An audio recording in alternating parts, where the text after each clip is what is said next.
আসসালামু আলাইকুম রহমতুল্লাহ বরাকাতুহু। আলহামদুলিল্লাহ, আসসালাতু ওয়াসসালামু আলা রাসূলিল্লাহ বাদ। সুপ্রিয় দর্শক, বিবাহকে কেন্দ্র করে গায়ে হলুদের অনুষ্ঠান এটি আমাদের সমাজে অতি পরিচিত একটি সংস্কৃতি।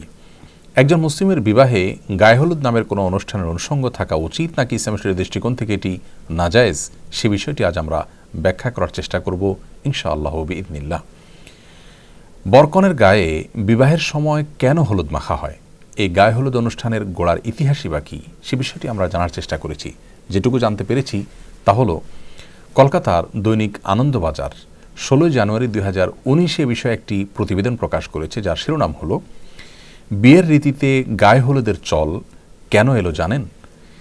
এই প্রতিবেদনে লেখা হয়েছে, হিন্দু বিয়ের রীতি অনুযায়ী বিয়ের দিন সকালে হলুদ মেখে স্নান করেন বরকনে।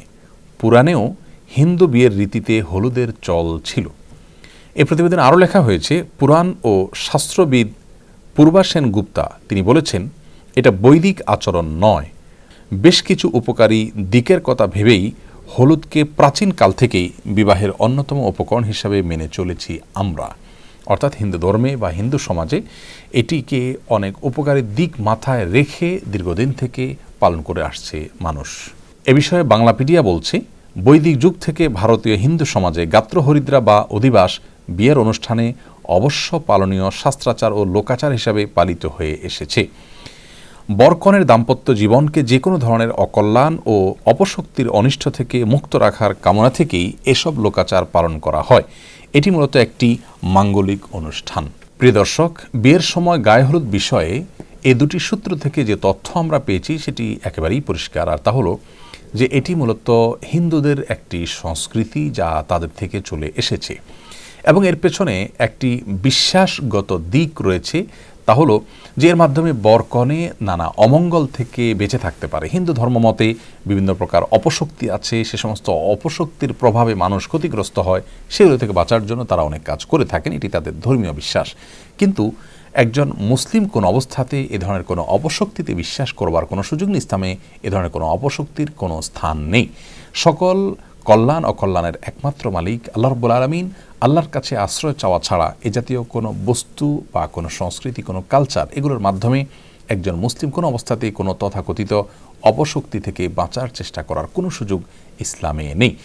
আমরা অনেকেই জানি যে এই গায়ে হলুদ অনুষ্ঠানে শুধু হলুদ নয়, বরং দূর্বা, তিল, সরিষা, আরও অনেক বস্তু ব্যবহার করা হয়ে থাকে এবং এর সবগুলোর কারণ হলো ওই যে এটাকে বলা হয়েছে মাঙ্গলিক অনুষ্ঠান, বিভিন্ন ধরনের অকল্যাণ থেকে বেঁচে থাকা এবং দাম্পত্য জীবনে সুখ শান্তি যেন হয় সেই জন্য এগুলো করা হয়ে থাকে। তো প্রথমত এটি হিন্দুদের একটি ধর্মীয় সংস্কৃতি এবং এখানে তাদের বিভিন্ন রকমের বিশ্বাসগত দিক আছে যেগুলো শিরপূর্ণ বিশ্বাস। একজন মুসলমান কোনো অবস্থাতে সেগুলো বিশ্বাস করতে পারেন না। আর এর বাইরে যে বিষয়টি আমাদের সবারই জানা, তা হলো গায়ে হলুদ অনুষ্ঠান মানে হলো নারী পুরুষের অবাধ বিচরণ, অবাধ মিশ্রণ এবং মেলামেশা। বরের গায়ে অনেক সময় ভাবি কিংবা গায়ের মহারাম মহিলারা হলুদ মেখে দিয়ে থাকেন এবং এটাকে তারা এনজয় করেন। কনের হলুদ অনুষ্ঠানে দেখা যায় গায়ে মহারাম ছেলেরা, পুরুষরা সেখানে থাকেন এবং তারা একে অন্যকে মাখামাখি করে থাকেন, গোটা শরীরে হলুদ মাখামাখি হয়ে থাকে। এর পাশাপাশি গানের যে বিষয়টি, ব্যান্ড পার্টি ইত্যাদি, এগুলো তো গায়ে হলুদ অনুষ্ঠানের অন্যতম গুরুত্বপূর্ণ অনুষঙ্গে পরিণত হয়েছে এবং এর মাধ্যমে অনেক সময় এলাকাবাসীর স্বাভাবিক জীবনযাত্রা দুর্বিষহ হয়ে পড়ে। গানের আওয়াজে আশেপাশে মানুষের বসবাস করাটাই অত্যন্ত কঠিন একটি বিষয় পরিণত হয়ে যায়। বিবাহকে কেন্দ্র করে এ ধরনের গানের অনুষ্ঠানের আয়োজন, ব্যান্ড পার্টি ইত্যাদি আমাদের এই সমাজে করা হয়, যে সমাজের মানুষ নিজেদেরকে সভ্য বলে দাবি করে, অথচ এটি কোনো সভ্য সমাজের মানুষের কাজ হতে পারে না যে আপনার গানের আওয়াজে আশেপাশে মানুষ ডিস্টার্ব ফিল করতে পারেন। তো প্রথমত বাদ্যযন্ত্রের ব্যবহার এবং এই জাতীয় গানের আয়োজনকে আল্লাহ আমাদের জন্য অনুমোদন দেননি। বিবাহকে কেন্দ্র করে যে দব বাজানোর অনুমোদন রয়েছে, ছোট শিশুদের গান করার অনুমতি রয়েছে, এটি সেই অনুমতি নয়।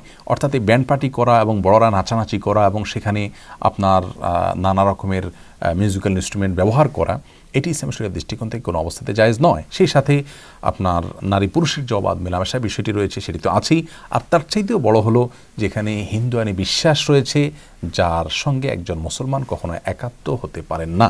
বিবাহ একটি ইবাদত, এটি একটি ধর্মীয় কাজ।